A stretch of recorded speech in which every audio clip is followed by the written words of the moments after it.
આપ જોઈ રહ્યા છો ક્રાઇમ રિપોર્ટર્સ ટીવી ન્યૂઝ। હવે જોઈએ અગત્યના સમાચાર। અંકલેશ્વરની શાળામાં આગ, સરસ્વતી વિદ્યા મંદિરમાં મોટી દુર્ઘટના ટળી। અંકલેશ્વરના ગડકોલ વિસ્તારમાં આવેલી સરસ્વતી વિદ્યા મંદિર ઇંગ્લિશ મીડિયમ સ્કૂલમાં ગતરોજ બપોરે આગ લાગી હતી।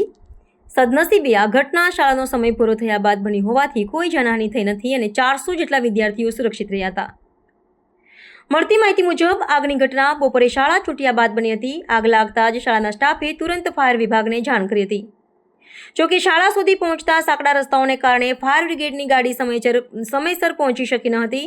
આવી પરિસ્થિતિમાં શાળામાં રહેલા ફાયર સિસ્ટમ અને ફાયર એક્સ્ટિંગ્વિશર જેવા સાધનો ખૂબ જ ઉપયોગી સાબિત થયા હતા। શાળાના સ્ટાફ અને આસપાસના લોકોએ સમય સૂચકતા વાપરીને આ સાધનોની મદદથી આગ ઉપર કાબૂ મેળવ્યો હતો। આગમાં શાળાનું થોડું ફર્નિચર બળીને ખાખ થઈ ગયું હતું। આગને કારણે ધુમાડાના ગોટે ગોટા નીકળતા આસપાસના વિસ્તારમાં ગભરાટ ફેલાયો હતો, પરંતુ સદનસીબે કોઈ મોટી દુર્ઘટના થઈ નથી।